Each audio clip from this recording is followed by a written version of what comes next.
Yes. Yeah, I was wondering how, well, my name is Mila, and I was wondering if you were, if you thought Obama or McCain, which candidate will be best to tackle this issue internally. And I'm also referring to energy independence, because I believe that that will alleviate us from a lot of the Saudi infiltration that we have, strong Saudi infiltration that we have. And since one doesn't really have a plan, and will meet with without preconditions with many thugs, I was wondering, which one, in your opinion, will we, you know, we have two choices, would be the best one at this time? You know. As a terrorism analyst, and I'm, by the way, speaking strictly as a terrorism analyst, I am an independent who will not endorse a candidate, and I'm also the president of a nonprofit organization, so I cannot tell you whom I will endorse as a candidate. However, I can tell you as a terrorism analyst who monitors Islamic websites and chat rooms, the Islamic websites now, the terrorist organizations, are buzzing with excitement over the possibility of having Obama as the first Muslim president elected to the White House. We are seeing this excitement over all the streets in the Arabic world and the Islamic world.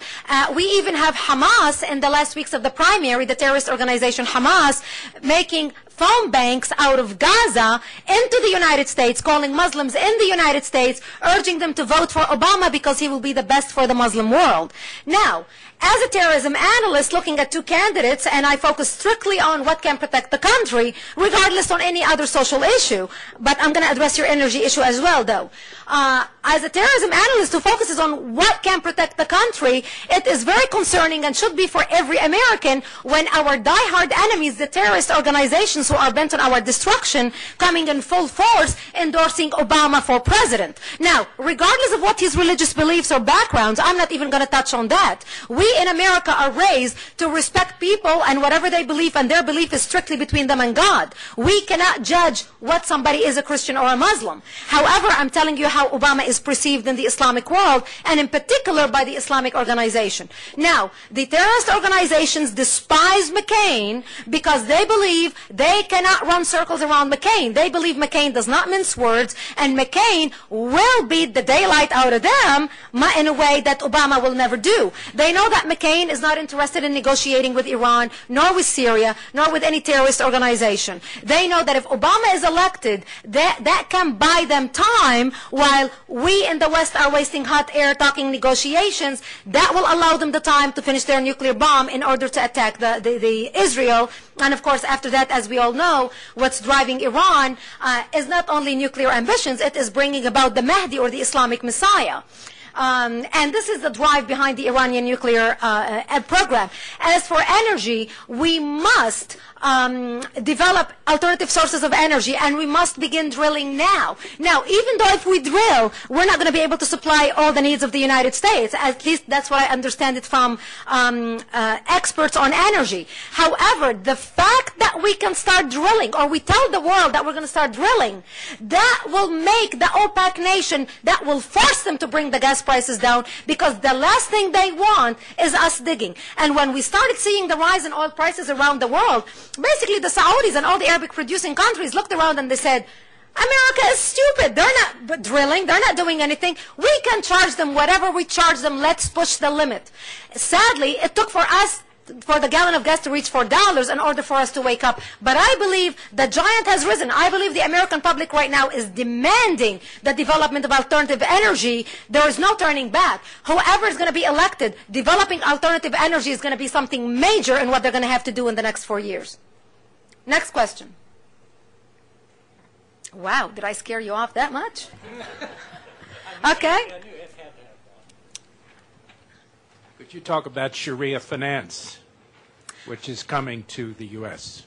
Thank you. Sharia finances is a very important point. Many people are not familiar with. We have already seen it being practiced in Europe. A lot of banking started instituting Sharia finance. And what that is financing plans under the Islamic law, Sharia law, where mullahs, not bankers, have to monitor the transaction of funds. And the mullahs, who are only qualified Islamic mullahs, can monitor the transaction of these accounts to ensure that 2% of the money is going to go towards Islamic charities doing Islamic work for zakat, which is the Islamic charity. Now, our concern is that we have found out for the last so many years that Muslims, like I mentioned in the Muslim Brotherhood Project, are setting up Islamic charitable organizations as a front to funnel money back to the terrorists. Look at the Holy Land Foundation trial that our government did against the Holy Land Foundation in Texas last year. And what were they doing? Raising money in America and sending money overseas to support terrorist organizations. So the last thing we need is us as Americans who bank with Merrill Lynch and Morgan Stanley and whatever banking system, Wachovia or Bank of America or whatever you bank with.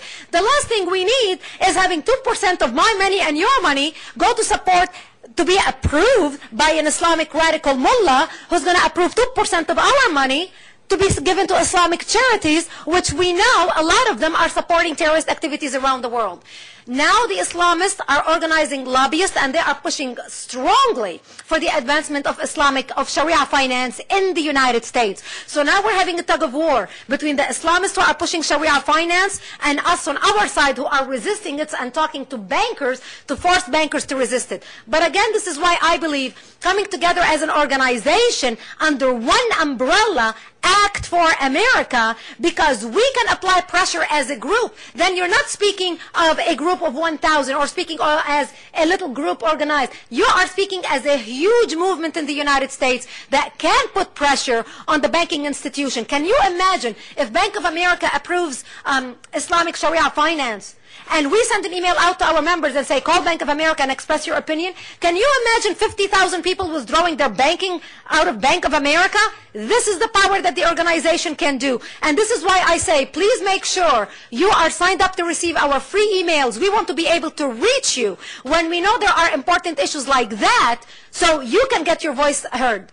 So that's what Sharia finance is all about. By the way, we are in the process now of raising funds to hire a lobby, a full-time lobbyist for Act for America on Capitol Hill. If our enemy have lobbies and they are lobbying for things against us, why should we not have a lobby representing the views of the mainstream Americans who are concerned about their security and their safety? Next question.